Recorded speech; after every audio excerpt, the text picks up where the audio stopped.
வணக்கம். ருத்துலோட்டஸ் உங்களை அன்புடன் வரவேற்கிறது. நம்ம இன்றைக்கி வீடியோவில் என்ன பார்க்க போகிறோம் அப்படின்னா, மாடி தோட்டத்தில் வச்சுருக்கிற செடிகளுக்கான உரங்கள் பற்றி தான் இன்றைக்கி நம்ம பார்க்க போகிறோம்.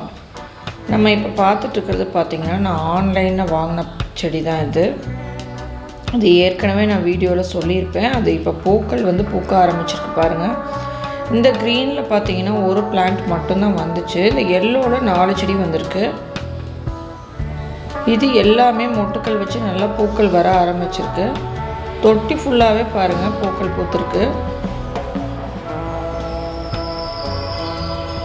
இந்த மாதிரி மொட்டுக்கள் வைக்கும்போது பார்த்திங்கன்னா நம்மளுக்கு வெள்ளை பூச்சி சின்னதாக ஒரு வெள்ளை பெயின் மாதிரி நிறைய இருக்கும் செடியில். அதுக்கு நீங்கள் தண்ணி ஸ்ப்ரே பண்ணி விட்டிங்கனாவே போதும். டெய்லியும் ஒரு 2-3 நாள் தொடர்ந்து நீங்கள் தண்ணி ஸ்ப்ரே பண்ணிங்கன்னா அந்த பூச்சி எல்லாமே செத்து போயிடும். வேறு எதுவுமே நம்ம கொடுக்க வேண்டியதில்லை. இதுக்கு நான் உரம் எதுவுமே கொடுக்கல. இந்த பூக்களெல்லாம் எடுத்ததுக்கு அப்புறமா தான் நான் இதுக்கு உரங்கள் கொடுக்கணும். சரி, எப்படி வருது அப்படின்னு பார்க்கலாம் அப்படின்னு விட்டேன். ஆனால் பார்த்திங்கன்னா உரம் கொடுக்காதனால செடி கொஞ்சம் சின்னதாக இருக்குது பாருங்கள். ஆனால் பூக்கள் எல்லாமே நல்லா ஓரளவுக்கு பெருசாகவே வருது. இந்த பூக்களெல்லாம் பறிச்சதுக்கப்புறமா நம்ம உரம் கொடுத்துக்கலாம். அடுத்ததாக பார்த்துட்டு இருக்கிறது பார்த்திங்கன்னா ஆர்கிட். இது நான் ஏற்கனவே வீடியோவில் காமிச்சிருப்பேன். இது பார்த்திங்கன்னா நல்லா பெரிய பெரிய ஃப்ளவராக வந்திருக்கு. செடியும் நல்லா பெருசாகவே இருக்குது. இதை ரீபாட் பண்ணணும்னு நான் சொல்லியிருப்பேன்.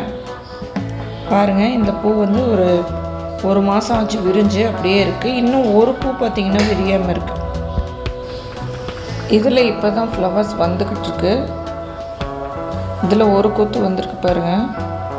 செடி பெருசாக பெருசாக உங்களுக்கு நிறைய கொத்து வர ஆரம்பிக்கும். இது ஒரு லைட் பிங்க் கலர் தான். இது பார்த்திங்கன்னா 2 கொத்து வந்திருக்கு பாருங்கள்.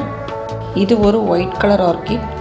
இதில் பார்த்திங்கன்னா அந்த கருப்பு எறும்பு இருந்துக்கிட்டே தான் இருக்கும். இதுலேயும் இருக்குது, செவ்வந்தி செடியிலையும் இருக்குது. மருந்து போட்டாலும் அது போகாது, அது இருக்க தான் செய்யும். இந்த ஒரு பூ பூத்ததுக்கப்புறமா இந்த ஃப்ளவரை கட் பண்ணிவிட்டு ரீபாட் பண்ணி வைக்கலாம் அப்படின்ட்டுருக்கேன். அதை நான் உங்களுக்கு கண்டிப்பாக வேறு ஒரு வீடியோவாக கொடுக்குறேன். இதுக்கு நான் கொடுக்குற ஃபெர்டிலைசர் பார்த்திங்கன்னா இந்த அரிசி கழிஞ்ச தண்ணி தான் கொடுக்குறேன். அடுத்ததாக பார்த்துட்டு இருக்கிறது பார்த்திங்கன்னா கத்திரி செடி தான். ஒரு பெயிண்ட் பக்கெட்டில் இருக்குது இந்த கத்திரி செடி. இதில் பாருங்கள் எவ்வளோ காய் காய்ச்சிருக்குதுன்னு. இதுக்கு நான் என்ன உரம் கொடுக்குறேன்னா என்னோடய கம்போஸ்ட் மட்டும்தான் கொடுக்குறேன். இதுக்கு எல்லாமே தனியாக நான் உரம் வாங்கி கொடுக்குறதில்ல. இதில் பார்த்திங்கன்னா எறும்பு தொல்லை தான் அதிகமாக இருக்கும். அதுக்காக எறும்பு சாப்பீஸ் பயன்படுத்திக்கலாம். நான் மாடி தோட்டத்தில் பயன்படுத்துகிற கெமிக்கல் அப்படின்னா அது எறும்பு சாப்பீஸும், கடையில் வாங்குகிற உரம் அப்படின்னா வேப்பம் புண்ணாக்கும் மட்டும்தான். இது 2 மட்டும்தான் நான் கடையில் வாங்குவேன். இதுலேயும் எறும்பு இருக்குது. கொஞ்சம் மருந்து போடணும். மருந்து கீழே தான் போடணும், செடியில் போடக்கூடாது. இந்த பக்கெட்டில் ஹோல்ஸ் போட்டிருக்கேன் இல்லைங்களா, அதில் எறும்பு தங்கிக்கும். அதில் நம்ம மருந்து போட்டாவே எறும்பு எல்லாமே செத்து போயிடும். அடுத்ததாக பார்க்குறது பாருங்கள். இது என்னோடய சாயில் மிக்ஸ் நான் எப்படி கொடுக்குறேன்னு. கொக்கோ பிட் நான் பயன்படுத்த மாட்டேன். இலைத்தலை, அதுக்கப்புறம் இந்த மாடி தோட்டம் கூட்டி எடுத்து போடுறோம் இல்லைங்களா, அந்த குப்பை மட்டும்தான். இப்படி போடும்போது பார்த்திங்கன்னா வெயிட்டும் கம்மியாக இருக்கும், செடியும் நல்லா வரும். பாருங்கள், அது கம்போஸ்ட் பண்ணுறதுக்காக எடுத்து வச்சுருக்கேன். இது எல்லாமே பார்த்திங்கன்னா காய வச்சு வச்சுருக்கேன். இதை நெருப்பில் போட்டு சாம்பலாக்கி நம்ம எடுத்து வச்சுக்கலாம். இந்த மாதிரி பெரிய குச்சி இருக்கிறதெல்லாம் சாம்பல் பண்ணி எடுத்துக்கலாம். இப்போ இதை கம்போஸ்டில் நம்ம மிக்ஸ் பண்ணி வச்சுக்கலாங்க. இதுதான் கம்போஸ்ட் பின்னு. இது பார்த்திங்கன்னா எனக்கு 1 இயருக்கு வரும். எல்லா செடிக்குமே ஒரு ட்ரம் ஃபுல்லாக வந்துடும். இதில் எதுவும் நம்ம மிக்ஸ் பண்ணி கொடுக்க வேண்டியதில்லை. அந்த மாடித்தோட்ட கழிவுகள், கிச்சன் வேஸ்ட்டு இது மட்டும் போட்டுக்கிட்டே இருந்தால் போதும். இது கம்போஸ்ட் ஆயிடுச்சு. மேலே நான் சாம்பல் போட்டு வச்சுருக்கேன். இதுலேயே நான் சாம்பலையும் மிக்ஸ் பண்ணிடுறேன். கொஞ்சம் கார்டன் சாயில் போட்டுட்டு சாம்பல் போட்டு வச்சுக்கலாம். இது ரெடி ஆயிடுச்சு. இதை தலைக்கீழே திருப்பி வச்சிடலாம். ஏன்னா கீழே பார்த்திங்கன்னா உங்களுக்கு நல்லாவே கம்போஸ்ட் ஆகிருக்கும். மேலே போட்டிருந்த குப்பைகள் எல்லாம் பார்த்திங்கன்னா ரொம்ப கம்மியாக தான் உங்களுக்கு மக்கி போயிருக்கும். இப்படி நம்ம தலைக்கீழாக எடுத்து வச்சிட்டோம் அப்படின்னா இதே மாதிரி வச்சு ஒரு 30 நாளைக்கு நம்ம அப்படியே விட்டுறலாம். அதுக்கப்புறம் இந்த கம்போஸ்ட்டை நம்ம பயன்படுத்திக்கலாம். புதுசாக நம்ம கம்போஸ்ட் போட்டு வச்சுக்கலாம். இதே ட்ரம்மில் நான் ஒரு ட்ரம் தான் யூஸ் பண்ணுறேன்.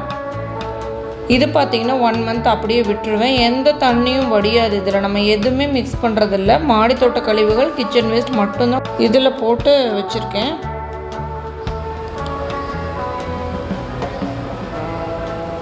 இது நம்ம எல்லா செடிகளுக்குமே பயன்படுத்திக்கலாம், தாமரையை தவிர. தாமரைக்கு பார்த்திங்கன்னா நான் வந்து மாட்டு சாணம் உரம் தான் பயன்படுத்துவேன். இது எல்லா செடிக்குமே நான் பயன்படுத்திக்குவேன். அடுத்ததை பார்த்துட்டு இருக்கிறது பார்த்திங்கன்னா லோட்டஸ் தான். இது வந்து க்ரீன் ஆப்பிளோட தொட்டி. இதில் பாருங்கள் லீவ்ஸ் நல்லாவே பெருசு பெருசாக வந்திருக்கு. இந்த டைமில் பார்த்திங்கன்னா பனிக்காலத்தில் நிறைய புழுக்கள் விழுகும். நம்ம அந்த புழுக்களை எடுத்து விட்டுறணும். பாருங்கள் இது எவ்வளோண்டு இருக்குதுன்னு. ரொம்ப சின்னதாக இருக்குது, நம்ம கண்ணுக்கே தெரியாது. வெயிலில் பார்க்கும்போது தான் நமக்கு தெரியும். வெயிலில் ஒரு தடவை நம்ம பார்த்துட்டோம் அப்படின்னா நம்ம அதை எடுத்து விட்டுறலாம். இல்லைன்னா இலை பார்த்திங்கன்னா டேமேஜ் ஆகிடும். இலை பாருங்கள் எவ்வளோ பெருசு வந்திருக்குதுன்னு. பெரிய இலைகளாக வந்துச்சு அப்படின்னா நமக்கு பார்த்திங்கன்னா பூக்கள் நல்லா பெரிய பெரிய பூக்களாக கிடைக்கும். பாருங்கள் முதல்ல மொட்டு வந்திருக்கு பாருங்கள். இதுதான் வந்து செகண்ட் பட்டு. ஃபஸ்ட் பட் பார்த்திங்கன்னா வெயிலே சுத்தமாக இல்லை, அதனால் அது வரவே இல்லை. செகண்ட் பட் மேலே வந்திருக்கு, இப்போ தான் வந்திருக்கு. மாடி தோட்டத்துலேயே பார்த்திங்கன்னா க்ரீன் ஆப்பிள் தான் ஃபஸ்ட்டு வந்து பட்டு வச்சுருக்கு. அடுத்ததாக பார்த்துட்டு இருக்கிறது பார்த்திங்கன்னா டேபிள் ரோஸ் தான். இதுக்கு நான் என்னோடய கிச்சன் கம்போஸ்ட்டு தான் கொடுத்துருந்தேன். அதில் பாருங்கள் எப்படி பூக்கள் வருதுன்னு. கிச்சன் கம்போஸ்ட் கொடுத்தாவே போதும், உங்களுக்கு நிறைய பூக்கள் கொடுக்கும். எல்லா செடிக்குமே நம்ம பயன்படுத்திக்கலாம். நம்ம கடையில் வாங்கினோம்னா 1 கிலோ 50 ரூபா. நீங்கள் மண்புழு உரம் வாங்கினீங்கனாலும் எது வாங்கினீங்களோ 1 கிலோ 50 ரூபா. இவ்வளோ செடிக்கு நம்ம வாங்கி கொடுத்துக்கிட்டே இருக்க முடியாது. அடுத்ததாக பார்க்குறது பார்த்திங்கன்னா இது எல்லாமே அந்த பச்சை கலர் செவ்வந்தி செடி தான். இது வாங்கிட்டு வந்த தொட்டிலேயே நான் வச்சுருந்த செடிகள் தான். இதுக்கு எல்லாம் எந்த உரமுமே கொடுக்கல. இப்போ நல்லா தலைய ஆரம்பிச்சிருக்கு. இனி இதுக்கு உரங்கள் கொடுத்துக்கலாம். இதுக்கு என்ன உரம் நான் கொடுக்குறேன் அப்படிங்கிறத இப்போ பார்க்கலாம். அடிக்கடி உரம் கொடுக்கணும் அப்படின்னு தேவையில்லை, தேவைப்பட்டால் மட்டும் நம்ம கொடுத்தா போதும். பாருங்கள் இது நல்லாவே தளைஞ்சு வந்திருக்கு பாருங்கள். அதிலிருந்து மொட்டுக்களும் பெருசாக இருக்குது. இது எல்லாம் இப்போ புதுசாக வந்திருக்கிற மொட்டுக்கள். இதுக்கு நாம் இப்போ உரம் கொடுத்துக்கலாம். அதுக்கு பார்த்திங்கன்னா நல்லா மக்கிய மாட்டு சாண உரம். நீங்கள் இதுக்கு கம்போஸ்ட்டும் எடுத்துக்கலாம். மாட்டு சாணம் உரம், ஆட்டு சாணம் உரம் எது வேணாலும் நம்ம பயன்படுத்திக்கலாம். கம்போஸ்ட் கூட பயன்படுத்திக்கலாம். மண்புழு உரம் வாங்கினீங்க அப்படின்னா அதையும் நீங்கள் கொடுத்துக்கலாம். கொஞ்சமாக வேப்பம் புண்ணாக்கு கொஞ்சமாக இருந்தால் போதும், ரொம்ப கொடுக்க வேண்டியதில்லை. இது எல்லாமே பாருங்கள் சின்ன தொட்டி தான். அதுக்கப்புறம் பார்த்திங்கன்னா சாம்பல் கொஞ்சமாக சேர்த்துக்கலாம். இதை நல்லா மிக்ஸ் பண்ணிக்கலாம். இதை நல்லாவே மிக்ஸ் பண்ணிக்கலாம். ஏன்னா பார்த்தீங்கன்னா இது சின்ன தொட்டி, பெரிய தொட்டிக்கு நீங்கள் ஓரளவுக்கு மிக்ஸ் பண்ணி அப்படியே போட்டு விட்டுறலாம். இதை நல்லா தூள் மாதிரி பண்ணிக்கலாம். நல்லா காஞ்சிருக்கு, உரம் நல்லா இருக்குது. இது நான் கடையில் வாங்குறதில்ல, எங்களோட தோட்டத்து உரம் தான் இது. இப்போ என்கிட்ட கம்போஸ்ட் இல்லை அப்படிங்கிறதுனால இந்த செடிகளுக்கெல்லாம் நான் இந்த மக்கிய மாட்டு சாணம் உரம் கொடுக்குறேன். இந்த பச்சை சாணத்தை கூட எப்படி மக்க வைக்கலாம் அப்படிங்கிற வீடியோ வந்து சேனலில் இருக்கும், நீங்கள் பார்த்துக்கலாம். பாருங்கள் இந்த தொட்டியை முதல்ல கொஞ்சமாக கிளறி விட்டுக்கலாம். மேலாப்படி தான் கிளறி விடணும், அதாவது மேலோட்டமாக மட்டும்தான் எடுக்கணும். வேர் ரொம்ப ஆழமாக வந்து குத்தி கிளறக்கூடாது. சும்மா லேசாக மேலே மட்டும் கிளறி விட்டுக்கலாம். அதுக்கப்புறம் பாருங்கள் இதில் 2 கைப்பிடி கொடுத்தா போதும். ரொம்ப அதிகமாக கொடுக்கணும் அப்படின்னு தேவை கிடையாது. 2 கைப்பிடி மட்டும் கொடுத்தா போதும். இது ஒரு மாதத்துக்கு இனி நம்ம கொடுக்க வேண்டியதில்லை. இந்த மொட்டுக்கள் எல்லாம் பெருசாக வரைக்கும் நம்ம கொடுக்க வேண்டியதில்லை. நீங்கள் மாவு கழுவின தண்ணி, அரிசி கழுவிய தண்ணி இருந்தால் நீங்கள் கொடுத்துக்கலாம் இதுக்கு. இது பாருங்கள் இதில் ஒரு கட்டிங் கூட எடுத்துக்கலாம். இது இன்னும் கொஞ்சம் பெருசாகட்டும், அதுக்கப்புறமா எடுத்துக்கலாம். இதில் நிறைய மொட்டுக்கள் வச்சுருக்கு பாருங்கள். இதையும் லேசாக கிளறி விட்டுக்கலாம். அந்த வேர் பகுதியில் நம்ம ஒன்றுமே பண்ணக்கூடாது, ஏன்னா அங்கேருந்து தான் நமக்கு புதிய கிளைகள் வந்து வளர்ந்து வரும். நம்ம அதை குத்தி விட்டுட்டோம் அப்படின்னா அது காஞ்சு போயிடும். இதுக்கும் பாருங்கள் அளவாக இவ்வளோ தான், இவ்வளோ கொடுத்தாவே போதும். ரொம்ப கொடுத்துக்கிட்டே இருந்தோம் அப்படின்னா கண்டிப்பாக செடி காஞ்சு போயிடும். அதனால் அளவாக மட்டும் கொடுங்க, கொஞ்சமாக இருந்தால் போதும். செவ்வந்தி செடிக்கு நல்லா கிளறி விட்டுருக்கலாம்.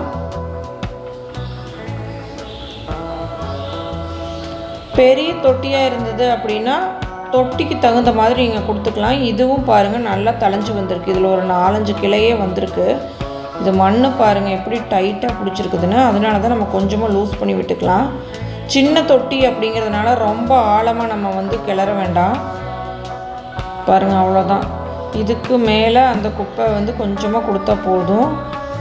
இந்த உரம் கொஞ்சமாக ஒரு 2 கைப்பிடி கொடுத்தாவே போதும்.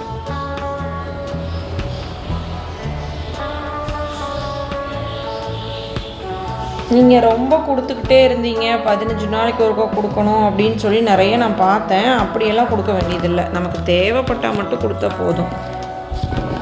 இனி இந்த செடி பூக்கிற வரைக்கும் நம்ம கொடுக்க வேண்டாம், போதும் இதுவே. பாருங்கள், இது நான் வாங்கும்போது பார்த்திங்கன்னா இந்த செடி வளர்ந்து வரவே இல்லை. இதில் அப்படியே வச்சுட்டேன் நான். இந்த மொட்டும் அதிலே வந்திருக்கு. இப்போ புதுசாக வந்து ஃப்ளவர் வந்திருக்கு. இதுக்கு பாருங்கள், அந்த இடத்த மட்டும் விட்டுட்டு இங்கே நல்லா கிளறி விட்டு உரம் போட்டு விட்டுறலாம். டைட்டாக பிடிச்சிருக்கு பாருங்கள் மண். இதில் பார்த்திங்கன்னா நல்லாவே ஈரப்பதம் இருக்குது. அதனால் நம்ம உரம் கொடுத்ததுக்கப்புறம் நிறைய தண்ணியெல்லாம் ஊற்ற வேண்டியதில்லை. 2 நாளைக்கு ஒருக்கா தண்ணி ஊற்றி கொடுத்தா போதும். இதில் 2 கைப்பிடி போட்டுக்கலாம். நல்லா மிக்ஸ் பண்ணி விட்டுட்டு தண்ணி லைட்டாக ஸ்ப்ரே பண்ணியே கொடுத்துக்கலாம், நிறைய ஊற்ற வேண்டாம். இது பார்த்திங்கன்னா நான் வாங்கிட்டு வந்து தொட்டிலேயே நான் வச்சுருக்கேன். பெரிய தொட்டியாக இருந்ததுன்னா உங்களுக்கு ப்ரைஸ் ஜாஸ்தி இருக்கும். இந்த க்ரீன் செவந்தியெல்லாம் பார்த்திங்கன்னா நல்லா ப்ரைஸ் ஜாஸ்தி தான். இது கொஞ்சம் பெரிய தொட்டி தான். நார்மலாக நமக்கு வரதை விட இது கொஞ்சம் பெரிய தொட்டியாக இருக்கும். தொட்டியில் வாங்கினாவே செவ்வந்தி காஸ்ட் ஜாஸ்தியாக தான் இருக்கும். பாருங்கள், இந்த மாதிரி ஸ்ப்ரே பண்ணி கொடுத்தா போதும். செடி ஃபுல்லாகவே நீங்கள் ஒரு டைம் ஸ்ப்ரே பண்ணி விட்டுருங்க தண்ணியை. ஏன்னா இந்த டைமில் வந்து அந்த வெள்ளை பூச்சி மாதிரி ஒன்று விழுகும், வெள்ளை பெயின் மாதிரி. மொட்டு வைக்கும்போது பார்த்திங்கன்னா நிறைய விழுந்துடும். நிறைய விழுந்துருச்சு அப்படின்னா அப்புறம் கஷ்டம். அதனால் முதல்லையே இந்த மாதிரி தண்ணி ஸ்ப்ரே பண்ணி கொடுத்துட்டிங்கன்னா ஒரு பூச்சி கூட வராது. பூச்சி தாக்கம் அதிகமாக இருக்காது எப்படி ஸ்ப்ரே பண்ணி கொடுக்கும்போது. எல்லா செடிக்குமே நீங்கள் இந்த மாதிரி ஸ்ப்ரே பண்ணி கொடுத்துக்கலாம். ஸ்ப்ரே பண்ணி முடிச்சதுக்கப்புறமா எடுத்து ஒரு 2-3 மணி நேரம் வெயில் வர்ற மாதிரி வச்சுக்கலாம். அவ்வளோதான் இந்த தொட்டி தாங்கும். பெரிய தொட்டியாக இருந்துச்சுன்னா நல்லா வெயில் வர இடத்துல வச்சுக்கலாம். இந்த தொட்டி அவ்வளோதான் தாங்கும். இன்றைக்கி வீடியோ அவ்வளோதான். நன்றிங்க.